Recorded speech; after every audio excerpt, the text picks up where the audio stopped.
We now have to talk about the law. Namely, this is going to be an interpretation of your fundamental rights as a photojournalist. These run parallel quite often with your rights as a journalist under the protections of the First Amendment, but we're going to talk about 10 different things that you need to know in terms of your specific rights as it pertains to photojournalism. Largely, these will have to do with what you're able and legally entitled to take pictures of and where you are entitled to be in physical space. As a caveat, before we get talking about this, it's incredibly important that you are aware of the fact that I am not a lawyer. I can talk about case law a little bit. I can talk about how the laws are set up in the United States and sort of how they have been interpreted over the last little bit. What I can't do is give you really super in-depth specifics or why for a lot of this. So you may have some questions about smaller details. Feel free to ask. If I don't know, I'll ask somebody on your behalf and try to find out the answer for you. But just please be aware that I am not a legal scholar and not a lawyer. I'm just somebody who knows the rough sketches of the parameters of the First Amendment and how it applies to photojournalism. It's also important to note that the law is not the same everywhere. There are different layers of laws that exist in the United States. There's federal law, there's state law, there's municipal laws that will exist in cities and counties, and that sometimes these will be different from each other. So certain examples that we know in journalism is that, at least in the state of Florida, both sides have to consent to having their audio recorded. That's why you have to ask someone's permission before you record them with a voice recorder. That's not the same in every state. Certain states you don't have to do that. That's why they'll have undercover reporters who will hide microphones in their coats. And it's the same thing in photojournalism. There are laws that are going to be different in different states and certainly in different countries. I'm going to focus on mostly Florida and certainly the United States. But if you're interested in how things are different in other countries, or if you ever find yourself wanting to take pictures in different countries, there's a useful app for that. It's called Photographer's Rights, and it is an app that loads the legislation and laws that protect photojournalists in all these different countries around the world. And it's there so that you can pull it up, you can have certain phrases. First of all, it'll clearly explain what the law is and what it says about your rights as a photographer. But then if you're ever confronted, it's got little phrases that you can use, like, may I take a picture here? And you tap it, it'll phrase it out loud in the language of that given country so that you can use it to communicate to people who may be wondering what you're doing if you're taking pictures. It's very useful. So even if you're just going to work in the United States, it's got detailed descriptions of the laws in the United States. You might want to check it out. You sort of have to go into photojournalism, though, knowing that you are the most likely type of journalist to get hassled by the authorities, to get hassled by police officers, by bodyguards, by bouncers who don't understand the rights that you have through the First Amendment and don't know how the law works. You are more likely to get shoved to the ground, more likely to get arrested, more likely to get detained than someone who's just doing regular reporting work. And I think the camera has something to do with that. Pictures are powerful, people know that. Cameras can feel intrusive sometimes if you're on the other end of them. I think that intimidates some people into overreacting to in regards to photographers. So if you're going to go seriously into photojournalism, you really have to go into it with the mindset that, hey, there's a good chance I might get hassled at some point. But we're going to talk about what to do if you are hassled, because mostly what you want to do is keep calm.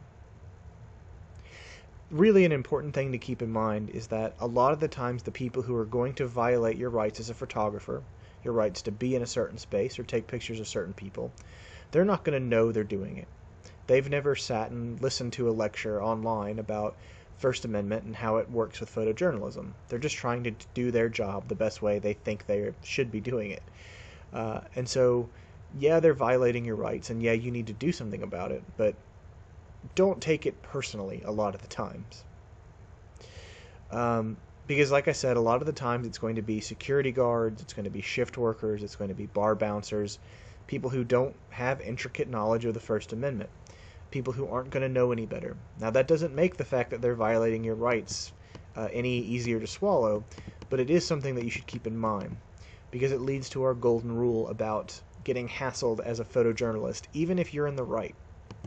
And that is, don't be a jerk to people.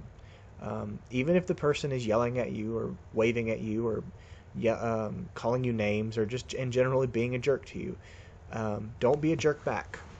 Don't yell at them. Don't hassle them. Don't try to fight them. Don't try to kick them or something. You have to be nice to people. Even if they're being mean to you, you still got to be nice to them, because being mean to them back will only make your life harder when you try to justify, ultimately, your decision to take those pictures or to be in a certain place. So if it ends up in court, for example, you want to be able to say that you were calm, you're professional the whole time. Also, this is a life lesson that I've found through my years of doing photojournalism and journalism in general. Shouting back at people, being a jerk back to people if they're yelling at you or they're being mean to you, it almost always just makes the situation worse for you. It's kind of like those little Chinese finger traps that you used to get as prizes as a kid. If you thrash around in those things and you freak out, you're only going to make it worse. The thing is only going to get tighter around your finger and cut your circulation off. The way you get out of them is very calmly pull your finger slowly out of the other end. So if you're in a tense situation, be polite. Keep a smile on your face. Keep your voice level. Don't yell. And just calmly explain what you're taking a picture of and why you're taking a picture of it. Explain that you're a photographer, you're a photojournalist, that you are obeying the law, and that you are in this space to take pictures of things. And that is, you are within your rights to do so. And if they still hassle you, well, we'll have more on that later. But just remember, being angry back to them, hassling them back, that's never going to fix the situation. I think a good thing to do is to offer them information. Explain, hey, based on the law, I'm actually allowed to be here taking pictures. Or based on the law, I'm actually allowed to take pictures from the sidewalk. More on that in a second.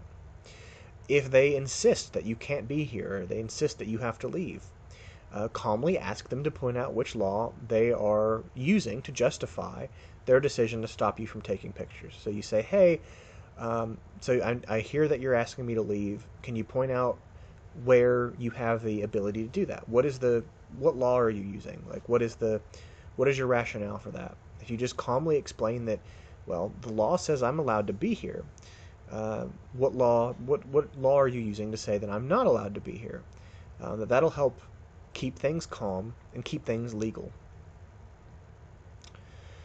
And when all else fails, if the person is really hassling you, really what you want to do at that point is, hey, use your smartphone. It has a video recorder right there on it.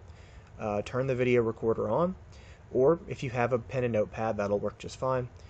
You ask for their full name, you ask for their supervisor's name, and then you ask ultimately what their reasoning or their rationale is that they're using to try to stop you from taking photographs. That's really what you want to do. You want to